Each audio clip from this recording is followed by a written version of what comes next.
So in this verse we are now discussing about how Kali is harassing, torturing the bull, the personality of religion, and it is described how the bull, instead of standing on four legs, it is now standing only on one leg, and that one leg is truthfulness. So the other three principles of dharma. So Prabhupada explains in this verse that there are totally four principles of dharma: austerity, cleanliness, mercy, and truthfulness. So whereas in the age of Kali, the three principles have already vanished and it is now hobbling along. So that too, the personality of religion is not standing firm on its one leg. So Prabhupada explains that is also hobbling along. That means even that truthfulness is slowly getting vanished. It is getting disappeared from this world. So where you can see lot of deceit, untruthfulness, cheating, all these also have become rampant in the age of Kali. And Prabhupada also explains that how these four principles of dharma are vanquished by four activities. That is how a practitioner in Krishna consciousness, when somebody starts practicing Krishna consciousness, the serious disciple or the practitioner is advised to avoid four abominable activities. So if at all he is very serious in progressing on spiritual life, because these four abominable activities will directly hinder the four principles of dharma. They are against the principles of dharma. For example, the first one is the austerity. So Prabhupada explains in this verse that austerity is lost because of pride. And yet in many other places in Bhagavatam and other scriptures it is explained that how by intoxication, that is by either drinking wine or by smoking, so any form of intoxication for that matter, the determination to practice spiritual life will be hampered. And under this category of intoxicants, it is the coffee and tea are also categorized under them, and including onion and garlic. So that is how a practitioner in Krishna consciousness is advised to avoid coffee and tea, onion, garlic, and all these things, because they are all coming under the category of intoxicants. And when somebody is taking these intoxicants, he will not get that resolute determination to practice devotional service. He will not feel interested in going ahead in spiritual life. So therefore, intoxication removes austerity. So he will not get that strength to practice penance and austerity. And similarly, cleanliness is another principle of dharma which is lost by engaging in illicit sex. So Prabhupada explains that how the relationship between is termed as illicit sex, whereas the relationship between a man and a woman for the sake of progeny, so that Krishna is termed as Bhagavad Gita, that I am.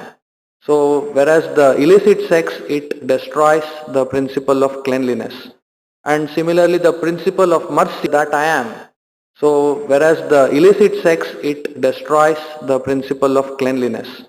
And similarly the principle of mercy, dharma, the principle of dharma called as mercy, it is destroyed by meat eating.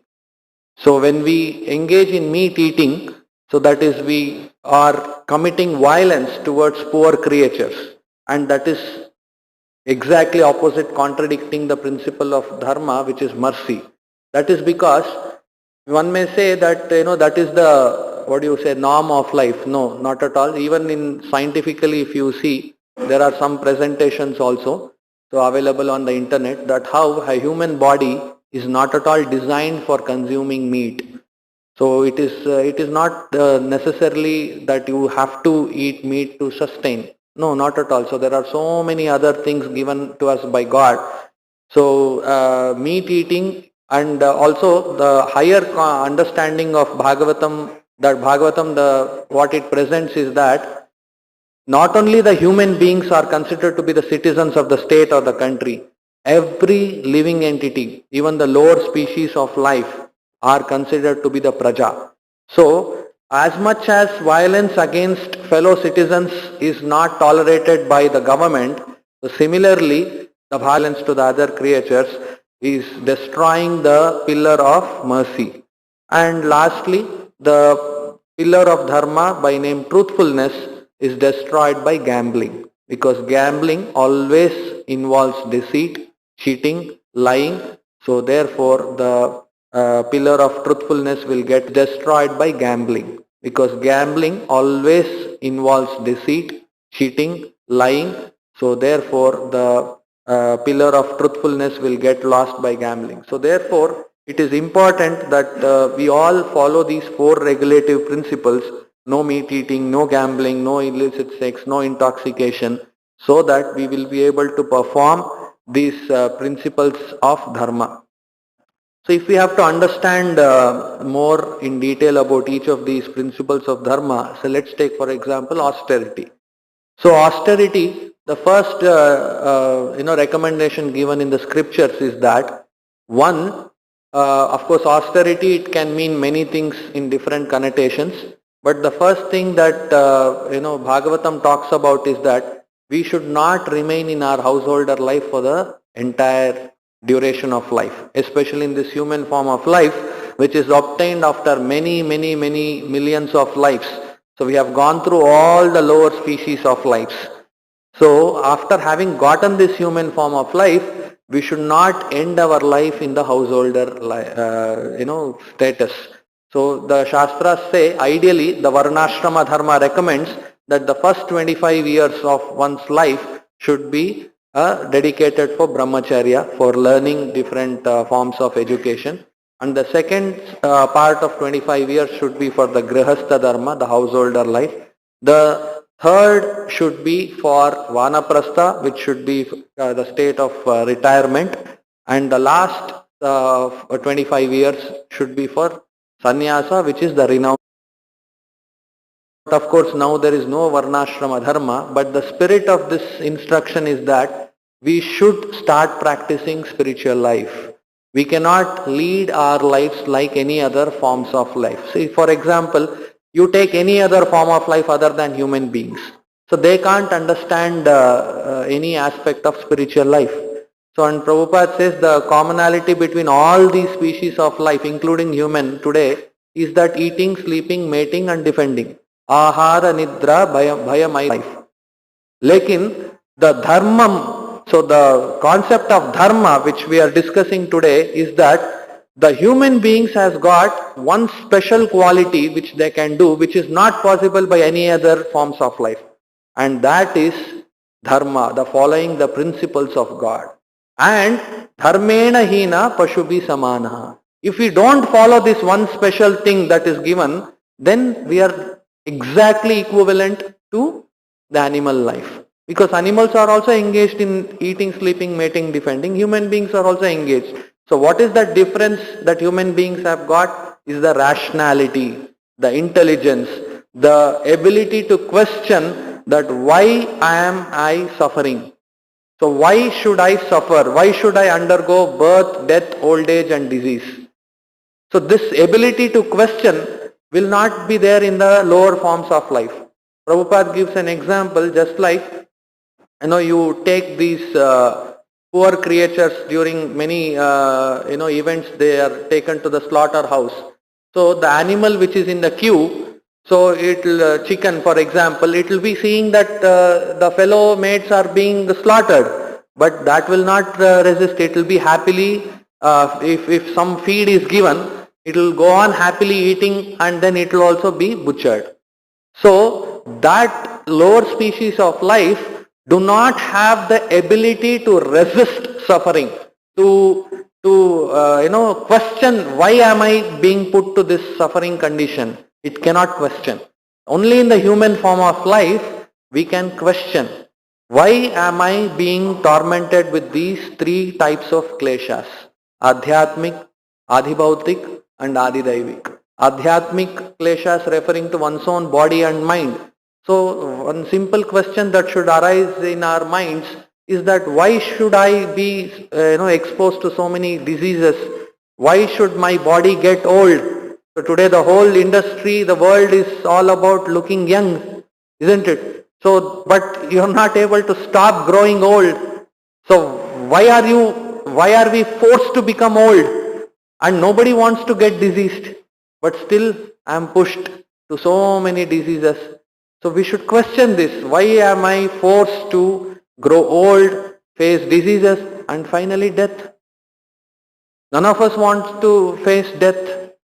It is a very harsh reality of life and it is as sure. That is how they say, there is a phrase in English, as sure as death. Because anything else may be this way, that way, but then death is very sure. So nobody can say, in my case, I am not sure whether I'll die or not. So as sure as death. And we can't escape death by any artificial means.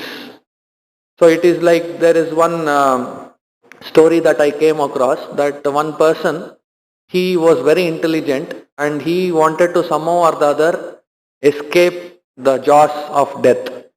So he tried various means and he got some famous astrologer and this and that, and he really wanted to save himself from death because he was fearing the death very much. And then he said he got one big saint who could predict the future and all that kind of stuff. And he built himself a large fort where no living entities can enter and all such thing. And he got a special horse that can travel at the very high speed and etc., etc. So, and he was very sure that with all these arrangements I am going to escape the jaws of death. But finally some situation happened in his life and there was some kind of a turmoil at that place where he was living, and the saint told him that if you run away from here, if you can reach that place within this time, then you will probably escape death. So he did that, and when he reached there, then something happened and he died there. So basically his karma was that he was supposed to go there, and therefore the Lord had provided him with a special horse by which he went from here to there and he died there. So this happens many times in our day-to-day lives also. We see that people from some part of the country would have traveled to some other part of the world, and there they experienced this death. So basically the death was it was fixed for them at that place. You cannot stop that. That is what in English we call it fate. So when you have your fate, you can't really expect it to be escaped. And also there is a saying in English which says the mills of the Lord grind very fine. So that means there could be no escaping from the tenets of the laws of God. So we have to go through them. So there is no shortcut for that. So therefore we have to face these harsh realities of life, which is Janma, Mrityu, Jara, Vyadhi. And as human form of life, we should question, why am I being forced to undergo these things? So that will be the first thing of austerity. Similarly, Bhagavad Gita explains that how austerity means austerity of body, austerity of mind, austerity of speech. And further Bhagavad Gita explains what is the meaning of austerity of body. It gives the example of worshipping the Lord, the deity worship.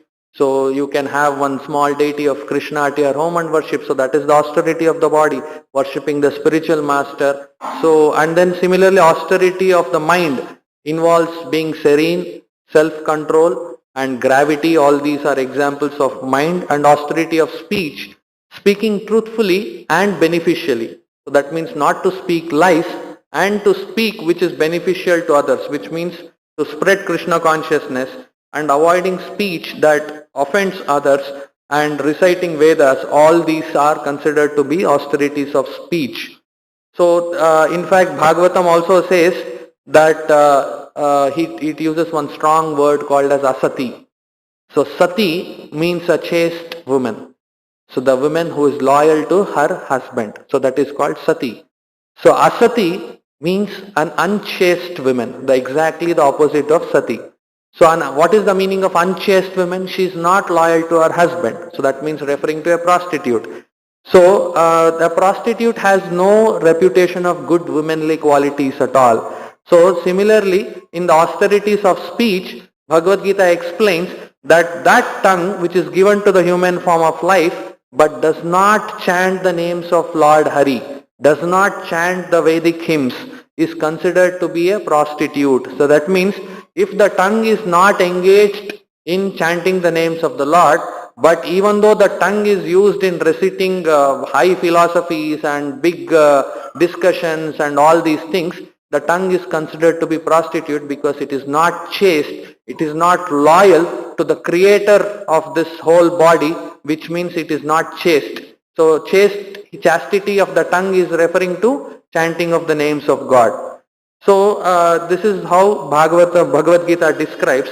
And sometimes, of course, we see in this world, especially in the modern times, the austerity is very not much highlighted in the other forms of spiritual things. So it is like Prabhupada describes in some place, these are all show bottle spiritualists.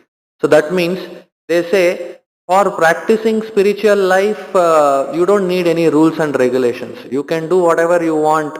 Whatever you are continuing to do, you do, but still you can become spiritual. So that's how today people use this when you go to the modern Gen Z class of people, the youngsters who are born after 2000 years. So they use this one phrase in English. They say, I am not religious, but I am spiritual. So what do I really don't know what is the meaning of spirituality without following the principles of religion. So they always say this, I am not religious, but I am spiritual. Actually what they mean to say is this, that I am not religious means I don't want to come under the banner of religion, because the moment you say religion, it has do's, it has don'ts. Just like today we are discussing of 4 principles of dharma and 4 abominable activities. The 4 pillars of sinful life which has to be avoided. So the moment you say dharma, it is very clear in all our scriptures, the do's and the don'ts. But today's modern generation, they do not want to be restrained in anything. That is because they just want to be free, and this freedom, the Shastras explain, it will only lead to a blind pitfall. Just like a blind person, he should be willing to take the help of a person who can see. So he can be adamant, he can be determined to do everything himself, but then he will end up in a big anomaly, big distress. So today's generation, it is they are blind, but they do not want to take the help of the scriptures, because the moment you come under the concept of religion, there is something do's, there is something don'ts. So they find themselves something kind of a strangulated. They feel suffocation. So they feel I want to do anything. So today majority of the spiritual religions that we are that we can see, they just talk about doing whatever you want. So they don't tell do this, don't do this. Because the moment you put regulations, the moment you put rules, then the number of people that are going to follow will reduce. So just like Prabhupada gives an example, when you sell groundnuts and when you sell diamonds, so which one do you feel that more people will be there? Groundnuts or diamonds? Everybody wants diamonds, but my question is that how many of them will be more in groundnuts, more in diamond, or in diamonds, so more will be in groundnuts because it's easily affordable. So similarly, in the principles of religion, wherever there are too many rules, that means costly affair, so very few people will be able to pay the price of that. That is, this austerity can be followed by very few people. So that is why today the show bottle spiritual organizations, they just want to increase their followership. And especially in the last 1 decade, what has happened more is, at least earlier, the followers means the people who were coming to the ashrama, hearing the discourse, doing some kind of thing. But now more followership means more thing on Instagram, more likes on the Facebook page. So that defines how popular an institution you are. So this has become a show bottle spiritualist. So, but that is not real thing. And of course, Prabhupada also gave lot of interesting things about austerity. So there are hundreds of examples that Prabhupada talked about austerity, and he also didn't he encouraged artificial austerities. So when we talked about austerity of body, mind and speech, that is to be taken, the definition has to be understood from Bhagavad Gita. So not simply torture our bodies. Like for example, Prabhupada in this purport itself he explains austerity of the body. One example is fasting. So he says fasting done on Ekadashi days, fasting done on the appearance and disappearance of the Lord and his incarnations and the pure devotees, all these are going to give us the spiritual credit. But the same fasting done for the betterment, for the improvement of health, etc., etc., will not give you any spiritual credit, although bodily it may help you. So the austerities also has to be done intelligently. Like there are some examples where there was the Kumbh Mela once organized at Allahabad, and one devotee, because he was hearing so much about austerity, he decided to come bare body. So he just wore one dhoti, but he did not wear any kurta or the upper garments, and he wanted to showcase his austerity, that despite being chilling cold, that I am able to tolerate. So Prabhupada, instead of appreciating, chastised him. Why are you doing all these things? You should keep this body for Krishna's service. So why are you unnecessarily torturing your body like this? So like that, our austerities are not meant on the artificial realm. Our real austerity is to work for the pleasure of the Lord. So what is Krishna's pleasure? So we have to sacrifice our own pleasures, because some things will give us pleasure, some things will not give us pleasure. But even though those things which are not giving us pleasure, if that is pleasurable to the Lord, so then that activities we should do. So that will be the real austerity. So if you all get an opportunity, you can read on the Veda base or on the internet also, that how Prabhupada was very determined about getting the land for building a temple at Bombay, Juhu.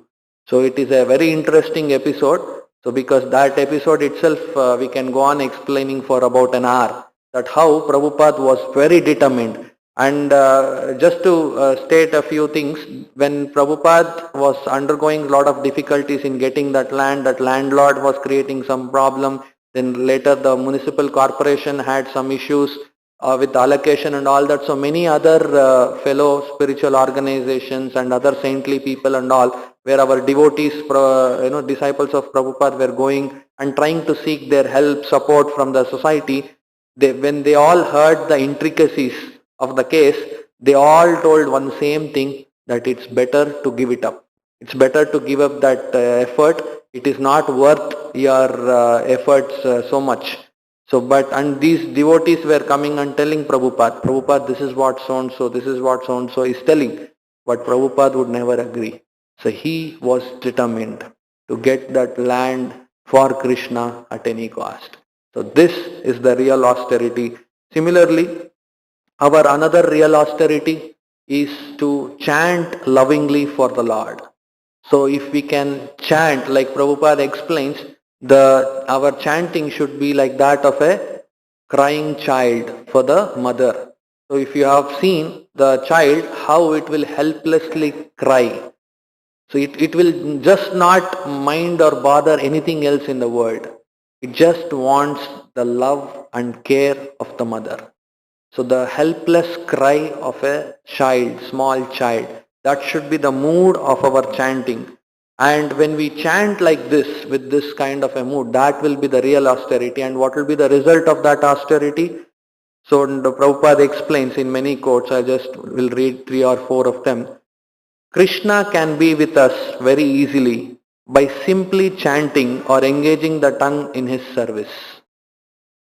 So that means we all want to be with Krishna.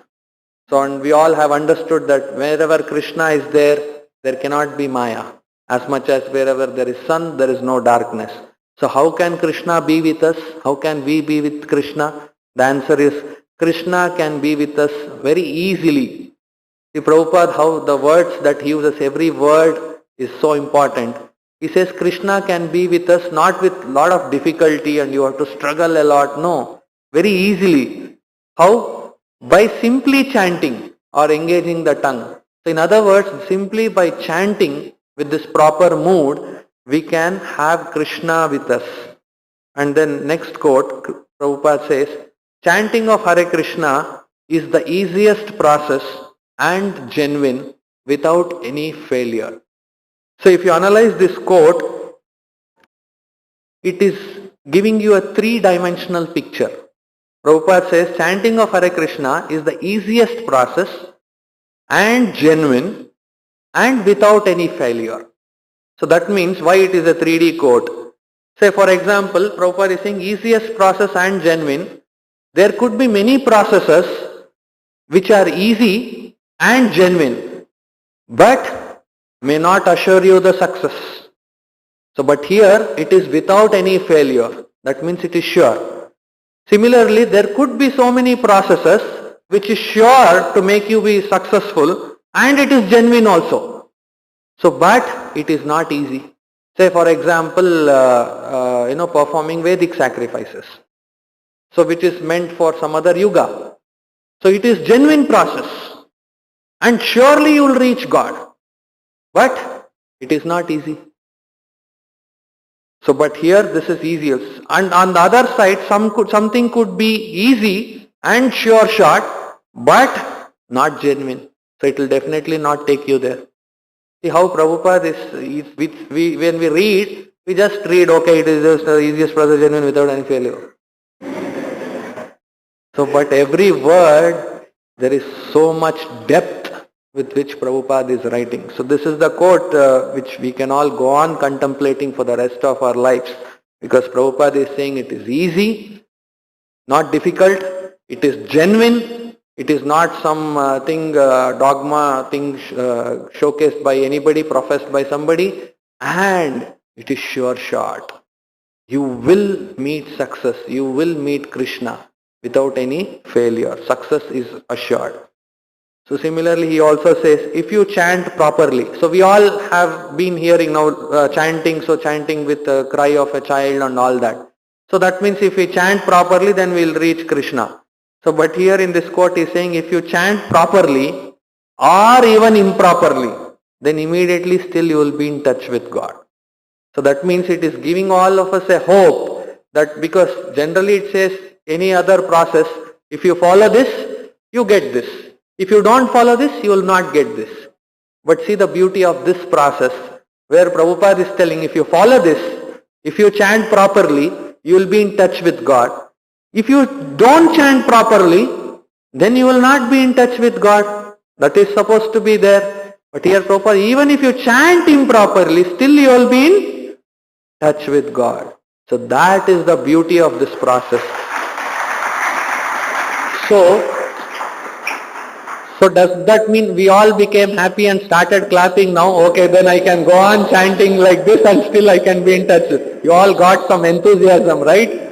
No, that is the encouragement given for sadhakas, but you should still aim to chant properly, because when Prabhupada says even by chanting improperly you can be in touch with God, that level of touch matters, right? So now what is that level of touch? Prabhupada explains in the next quote. By chanting Hare Krishna, you are directly in contact with God. That is meaning of Hare Krishna, directly in God, directly in contact. You can get the same benefit by chanting the holy name as you get personally talking with Krishna. See, being in touch with God can be attributed even to improper chanting. But when we start chanting properly, when we improve our chanting process, then you will personally talk with Krishna, being in touch with Krishna, talking with Krishna. So the level of chanting, we should not become complacent in our spiritual life, that okay, Prabhupada has told even by improperly chanting we can be in touch with God. But that touch, that the depth is what Prabhupada is talking about. And when we are able to improve the quality of chanting, finally the result is we'll be able to talk with Krishna. So this is the austerity, real austerity that we are supposed to take. And similarly about cleanliness, Prabhupada talks about both external cleanliness and internal cleanliness. So of course today the mainstream world is very much recognizing the principle of external cleanliness. So and they use the phrase cleanliness is next to godliness, but again to profess their idea. So even the the Prime Minister of the country, so he has started many drives, Clean Ganga and many other things. So the cleanliness, it is referring to both external as well as internal. So while we are sufficiently educated and we talk about extensively about external cleanliness, we hardly talk about internal cleanliness. So internal cleanliness is to get freed from the Arishad Vargas, Kama, Krodha, Lobha, Moha, Mada, Matsarya. So that is the internal cleanliness. And this internal cleanliness, you may ask, how does it help? Unless we are internally clean, we will not be able to practice the austerities. These are all connected to each other. You cannot say that I will do this and I will not do the other. So the entire principle of religion is standing on these four pillars. So if any one pillar is broken, the vehicle of dharma will be broken. So our spiritual life will not go smooth. So therefore the austerity is necessary and cleanliness is also important, and especially the internal cleanliness and even external cleanliness for that matter. So that's how even in whichever temples you see, so they practice this shaucha, madi and all that, and in our temples Prabhupada has given very high standards of worship, that even if one goes for a nature call, he has to take bath and enter the place of worship. So that's the standard of worship. And even if you see, if some of you read Chaitanya Charitamrita, so there is one example of one devotee by name Raghav Pandita. So he was a great devotee of the Lord, and he was maintaining this standard of cleanliness at a very high level. So it so happened that at one point, he had sent one of his servants to buy some coconuts from the market so that those coconuts can be offered to the Lord. So the servant, he brought the coconuts, and while he was holding them in one hand, he accidentally touched the door ceiling of that particular room. So the ceiling was a low height ceiling, and then after that he was not very conscious about it and all that. So he just touched the ceiling. He was holding, trying to hold some support, something, and then he also touched the coconuts. So immediately Raghav Pandita rejected those coconuts to be offered to the Lord, and he asked why. So that servant asked, he explained that you see, when many people are walking in and out of this room, that dust which has stuck to their feet and all that would rise up eventually to this door, and this door is touching the ceiling, and you have touched that ceiling and you have touched the coconut directly. So therefore that dust which is there on different people that have walked into and out of this room, that dust has indirectly come on these coconuts. So therefore these coconuts cannot be offered. You see the level of even the external cleanliness. So I mean we are giving this example to make sure that we as spiritualists sometimes we say that yes, internal cleanliness is more important, but that does not mean we undermine the importance of the external cleanliness. So that also is very much necessary, that is to take bath and to keep oneself clean. So that is also important in spiritual life. So similarly the principle of mercy, and we all know that how Prabhupada was very merciful to different living entities, and it is because of his mercy that we all have been getting different experiences of spiritual life, be it a temple life, be it understanding Bhagavatam, be it chanting Hare Krishna, be it visiting pilgrimage places. So do you all agree that most of us would otherwise not go to Vrindavan or Puri, so or Mayapur for that matter, so without Prabhupada talking about it? So you may say, no Prabhu, the different tourist operators take us to Delhi, Vrindavan. So yes, today because two couple of temples are very famous in Vrindavan, so they just take you there, but then you'll never get to witness the pastimes of the Lord in all those beautiful temples without having come in touch with Prabhupada. So if before coming in contact with ISKCON, if you would have visited, we would have visited probably one or two those temples only. Similarly, Puri. So we will go to Jagannath temple. Many people, our parents, grandparents might have gone. But will any of us go to Bhaktisiddhanta Saraswati's birthplace? Will anybody go to Gambhira where Chaitanya Mahaprabhu lived there? Will any of us go to Siddha Bakula where Haridas Thakur was sitting and chanting every day 3 lakh names of the Lord?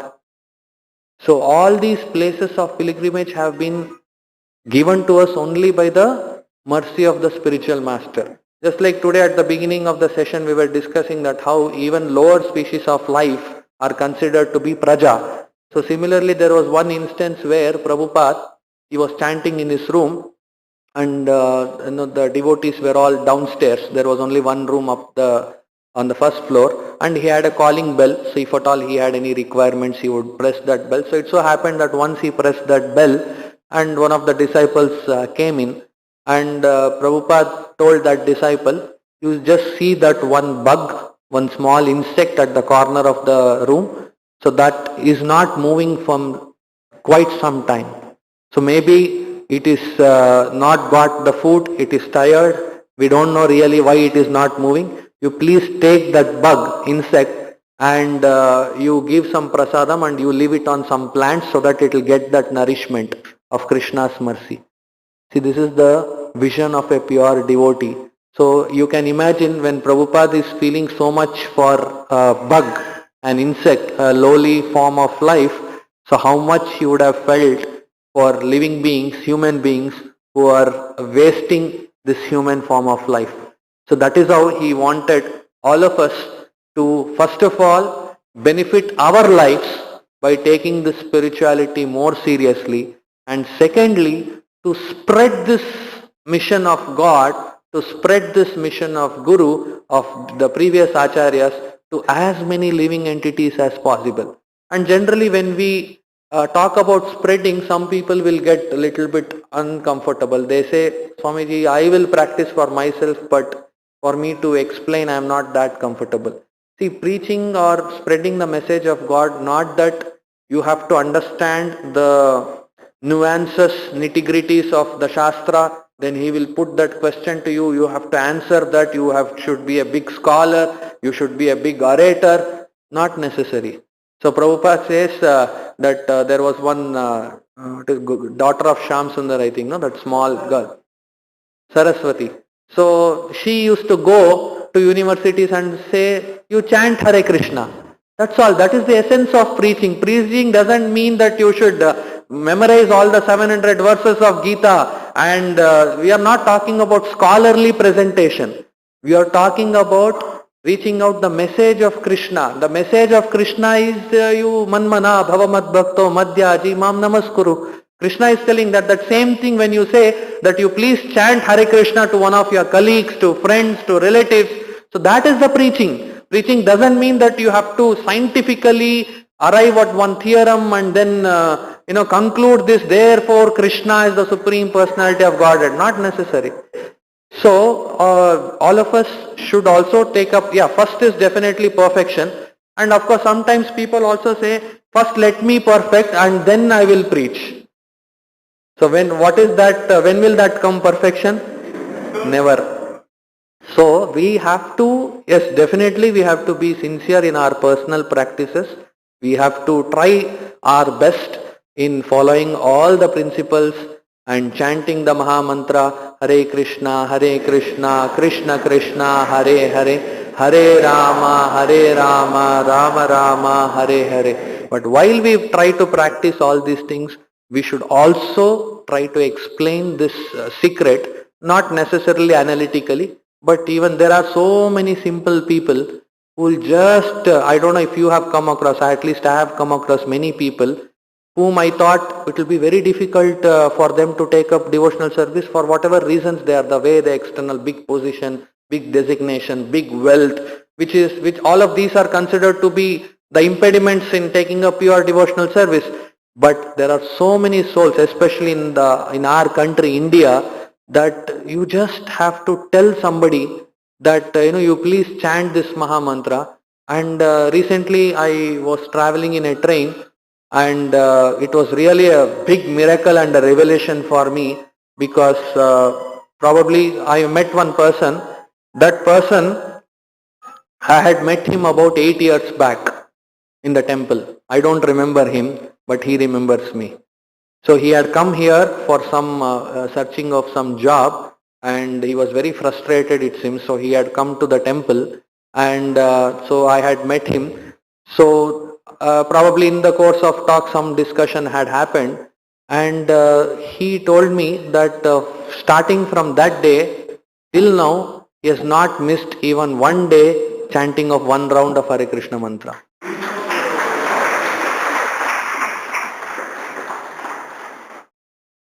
So you see how simple he was. So we didn't have any sessions, we didn't have any different weekend sessions, classes and Bhagavatam discourse, nothing. He just felt nice. So like that, there are so many pious souls in our country. They are just ready. They are just waiting for the mercy of Guru. And we all could be instruments in spreading this mission. All that we have to do is just ask them to chant Hare Krishna, ask them to read Bhagavad Gita. So not that, in fact, Prabhupada also says, what your 2-minute preaching will do, you better give my book. So that is the importance of being, and when we engage in devotional service, we will also understand these principles of religion. Because in the outside world, what happens is that people say, suppose somebody understood the 4 principles of religion is austerity, truthfulness, cleanliness, mercy. So they say that, okay, all these things I'll follow, will I become devotee? No. Bhagavatam 7th canto says, none of these qualifications can awaken the pleasure of the Lord, nor by charity, austerity, cleanliness or vows can one satisfy the Lord. The Lord is pleased only if one has unflinching, unalloyed devotion to Him. So in other words, without sincere devotional service, everything is simply a show. See, this is the other side of it. So while we are talking about all these principles of Dharma are helping us in practicing devotional service, but without devotional service, all these are zero. The example is given just like there are many zeros. So if you put 10 zeros each, one next to each, what is the value of that? 0. But when you put 1 before those 10 zeros, how much it is? 1000 crores. I think I am right. So 7 zeros is 1 crore, because we have not used that very frequently. So you see, 0 and 1000 crores, what difference does it make?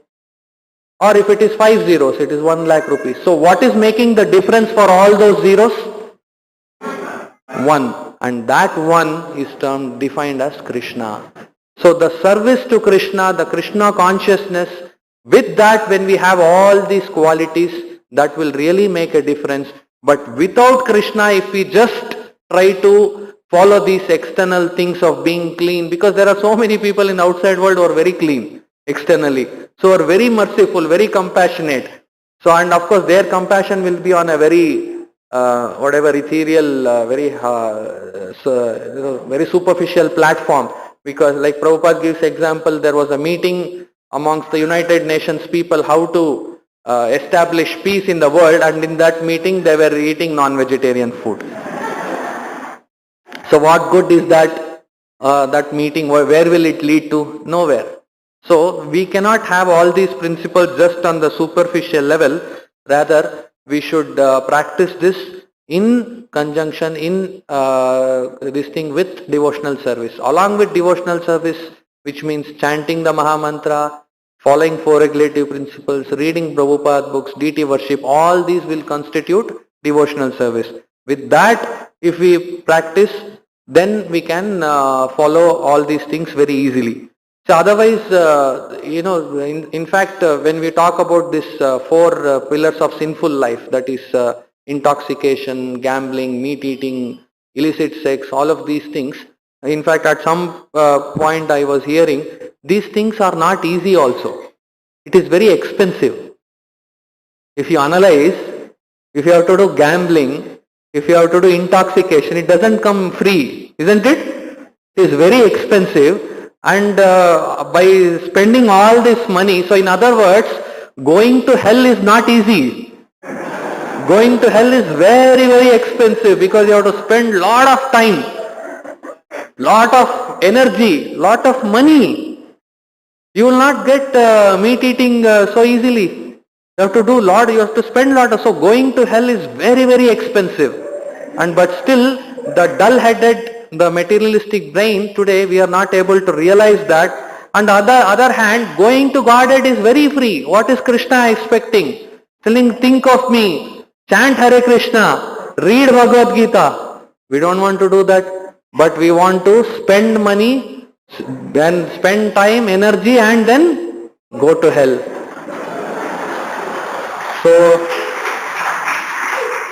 So sometimes that's why the spirituality also, we have to charge money. So, and when you say, that's how we say 100 rupees yoga for retreat. So 500 rupees session. Because if the moment you say free, no, especially in India, that means no value. So sometimes to create value, you have to charge money.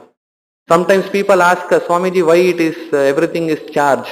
That is because to set certain value for the practices. Otherwise, we will take it very cheap. So this is how we have to realize the importance of human form of life and take this process of easy process of chanting the Maha Mantra and go back to Godhead so that we can escape this Janma, Mrityu, Jara and Vyadi. We'll end here. Srimad Bhagavatam ki, Srila Prabhupada ki.